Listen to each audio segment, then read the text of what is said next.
Hello everyone, আসসালামু আলাইকুম। আজকে আমার রেসিপি সিমে পুর ভরা পাকোড়া। আশা করছি রেসিপিটা আপনাদের ভালোই লাগবে। এই সিমের পাকোড়াটা এতটাই মজার হয় যে না খেলে বুঝতে পারবেন না। একবার বানিয়ে খেয়ে দেখেন কতটা মজার হয় এই সিমের পাকোড়া।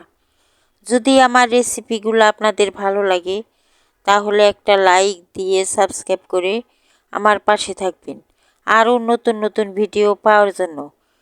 এখানে আমি একটা কড়াইয়ে পানি দিয়ে রেখেছি।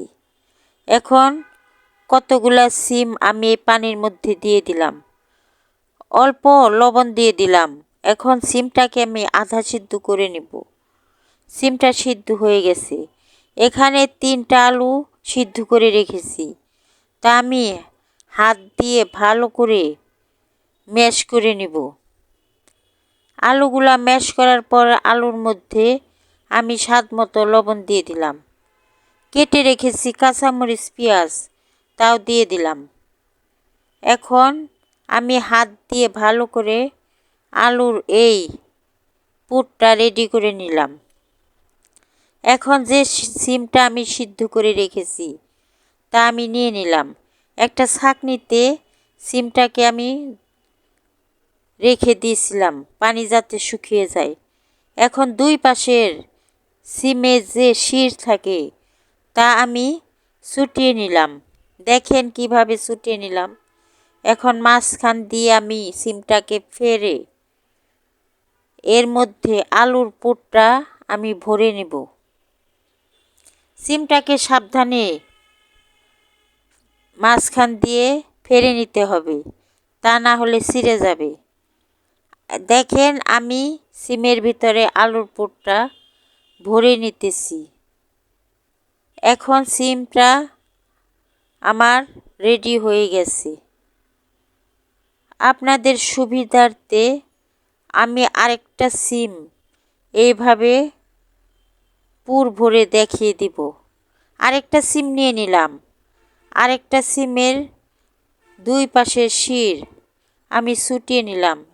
এখন এটাকেও মাঝখান দিয়ে ফেরে আলুর পুরটা আমি সিমের ভিতরে ভরে নিব।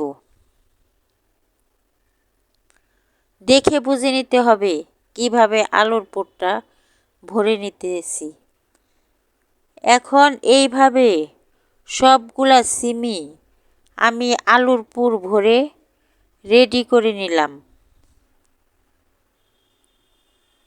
সবগুলা সিমই আমার রেডি হয়ে গেছে। এখন এটা একটা ব্যাটার তৈরি করে নিব। এখানে আমি একটা বাটি নিয়ে নিলাম। বাটিতে আমি আধা কাপ বেসন দিয়ে দিলাম, আধা কাপ চাউলের গুঁড়া দিয়ে দিলাম, স্বাদ মতো লবণ দিলাম, আধা চামচ হলুদের গুঁড়া, আধা চামচ মরিচের গুঁড়া, 1 চামচ আদা রসুন বাটা দিয়ে দিলাম। এখন অল্প অল্প পানি দিয়ে আমি একটা ব্যাটার তৈরি করে নিব। আমি অল্প অল্প পানি দিয়ে একটা ব্যাটার তৈরি করে নিতেছি। ব্যাটারটা একদম ঘনও হবে না, একদম পাতলাও হবে না। এই যে এইরকম ঘন হবে, দেখে বুঝে নেন। এখন সিমটা ভাজার জন্য আমি চুলায় চলে গেলাম। চুলায় একটি প্যান বসিয়ে দিলাম। প্যানে আমি সয়াবিন তেল দিয়ে দিলাম অনেকটা পরিমাণে। এখন যে ব্যাটারটা তৈরি করে রেখেছি তার মধ্যে সিমটাকে ডুবিয়ে ডুবিয়ে আমি তেলের মধ্যে একটা একটা করে দিয়ে দিলাম। সিমটা আমার দেয়া হয়ে গেছে। এখন এক পিঠ ভেজে নেওয়ার পর আমি সিমগুলাকে উল্টিয়ে দিব। এখন সিমগুলাকে আমি উল্টিয়ে দিতেছি। এক পিঠ সিম আমার ভাজা হয়ে গেছে। এখন আরেক পিঠও আমি ভেজে নিব। সবগুলা সিমই আমার ভাজা একদম হয়ে গেছে। এখন আমি তেলের থেকে সিমগুলাকে তুলে নিব। সিমগুলা আমার তোলা কতগুলা হয়ে গেছে, আবারও তুলে নিব।